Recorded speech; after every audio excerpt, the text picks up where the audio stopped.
that had not been contracted. I wrote them simply because I realized this was an interesting problem that I had to write about. Yeah. So I think there's a particular kind of focused concentration that means that once that you've achieved it, you have this sort of feeling that, of course, life has a meaning, and of course, once you've seen this meaning, it's not tremendously difficult to keep pursuing the meaning. Yeah, that's right.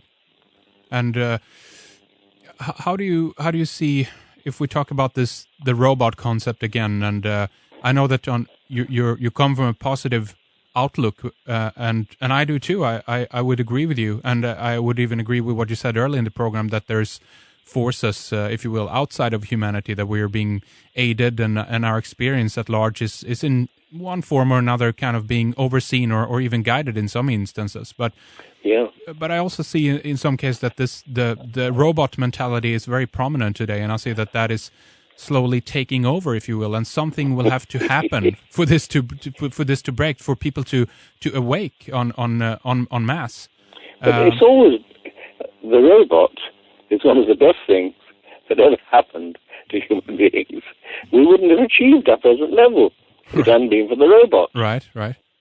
The reason that human beings are the most efficient animals on the surface of the earth is that we have a more efficient robot than any other animal. So don't knock the robot. The robot's of immense importance. The robot is, in a way, the reason that we've achieved this present level of evolution. Once we've really begun to understand our interaction with the robot, then it gets interesting. And this, of course, is what Gurdjieff spent all his life doing.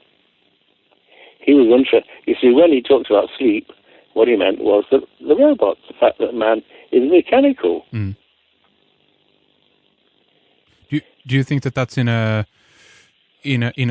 more literal sense, even maybe? If we look at this from the point of view of if we indeed have a creator out there, it can be argued that we've been put together. We're a kind of a biological robot, if you will, in that sense, and we've also been the purpose might be for this robot is also to obviously inhabit a spirit, or within it hold a soul, if you will.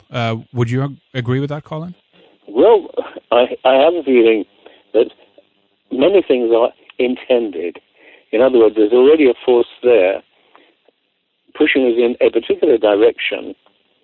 Our problem is to understand the force, to try to understand it instinctively. Instinctively. We're sort of rather like ships who are driven by winds with sails. And our main problem is, to keep before the wind. Yeah. And this I feel very, very strongly. The thing that makes me aware of this is when peculiar synchronicities occur, sometimes absurd synchronicities that seem so absurd, you think, this is hardly real. When they do, it tells you, that really there is a kind of meaning behind things which is normally hidden. I mean, for example, years ago, I got very interested in a cult called the Cult of Melchizedek. Yeah. Who was one of the obscure biblical prophets. And I began trying to learn everything I could about the Cult of Melchizedek. And I also learned that another friend of mine, Jacques Vallée, who was interested in UFOs, yes, also got very interested in this Cult of Melchizedek. Well, Jacques said that when he was in Los Angeles, he took a taxi somewhere, and he asked his taxi driver, who was a lady, if he could have a receipt. His taxi driver wrote him a receipt labeled M. Melchizedek. Okay. So he thought, my God, incredible. He thought, there must be more Melchizedeks around than I thought.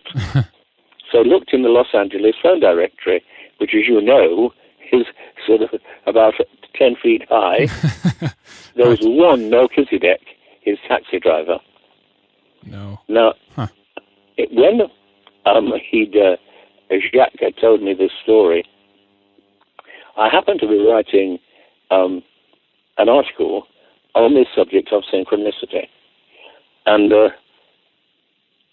I had broken it off in order to go out for a walk with my dog. And I'd tossed a book which was lying around onto my armchair to have a look at it when I got back. Mm. This book was called, it had an odd title, You Are Sentenced to Life, by a doctor, I think, called Chesler. But anyway, I got back from my walk, opened the book casually, and the first thing I see is Melchizedek. Mm-hmm. And I thought, now there really is a preposterous coincidence. I just finished talking about the most absurd synchronicity I know about Melchizedek. I tossed this book onto my chair casually, which I haven't looked at in years and years. Mm. In fact, to be honest, I'd never looked inside it before, simply because I recognized this as a book that I'd bought in Los Angeles and hadn't so far bothered to read. Mm. So, when I thought, my God, this is really coincidence, this is really true synchronicity. Mm. And ever since then, I've had a feeling that synchronicity plays an enormously important part in our lives and destinies. Yes, yes. And that when you begin to get these synchronicities, then you realize that you're going in the right direction. Keep going. Well, do you think that they're more common? I've had this idea that synchronicity actually is happening around us all the time. It's just that we fail to recognize it because we don't remember, or we cannot connect the dots. Do you think that that's true, Colin? Well, sometimes, yes. Sometimes you get all kinds of odd synchronicities. You must notice them, as everyone does. You would look in the radio or on the television to find out what's on. And then, you'd discover these odd synchronicities. Somebody you realize is going to be on that you happened to be talking about last night. Right. And so on. Yeah. It is prominent, and it is happening all the time, and some people have even argued that it's happening more and more. And as you said, Colin, I think that the people who are on their own path, the path of their life, so to speak, are probably more prone to discover these synchronicities as a kind of signposts, if you will, on the path that tells them where they're supposed to go. That's what I think. And I think that one of these people who made this enormously important discovery is the man I mentioned earlier, who was saying to his friend how unhappy he was, when his friend said, "No, you're not unhappy, Sid, you just think you are."